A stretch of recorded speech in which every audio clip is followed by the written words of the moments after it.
name is Aya Sarmiento. And I started in this industry at a very young age. Nag-start po ako at the age of 17. Sino dito yung mga 17 years old, 18? Sino dito yung mga feeling 18 years old? I'm currently 26, so I've been in the industry for 8 years now. And masasabi ko na yung decision ko na i-pursue yung pangarap ko sa industry na to is one of the best decisions that I made in my entire existence. Kasi yung decision po na i-pursue ko yung pangarap ko, yung nag-pave ng way sa akin para to live the life that I have right now. And alam mo, when I was starting, I was once like you. Dati rin po akong nandyan, nakaupo, nai-inspire, nangangarap na sana one day, ako naman yung mag-share ng story ko sa stage. One day, ako naman yung tumupad ng mga pangarap ko. One day, pamilya ko naman yung itatravel ko sa iba't ibang bansa.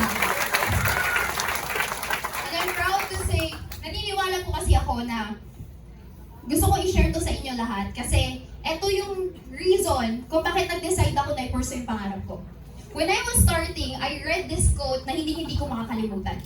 Sabi, I hope that the path that you are taking right now will lead you to the life you dreamed of. Uulitin ko, sana yung path na tinitake mo ngayon, dadalhin ka sa pangarap mo in the next 5 years. Naniniwala po kasi ako na at the end of the day, lahat naman po tayo magtatrabaho. So kung magtatrabaho ka rin naman, mas maganda na yung tinatrabaho mo na yung pangarap mo. First year in po dito sa company, I became part of the top 50. Second year, I became part of the top 20 as the top 6. And now I stand in front of you as the official top 3 of Alliance Innovation. And I am proud to say na nangyari po yun sa buhay ko nang dahil sa kumpanya ng Alliance in Motion Global. I am proud to say na kaya ako na-achieve to nang dahil sa support, nang dahil sa system, nang dahil sa events ng company.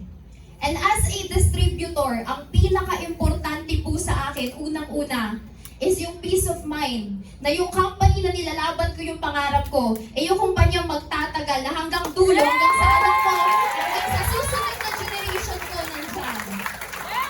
This company has been in the industry for 19 long years. And kakauwi ko lang po ng Pilipinas.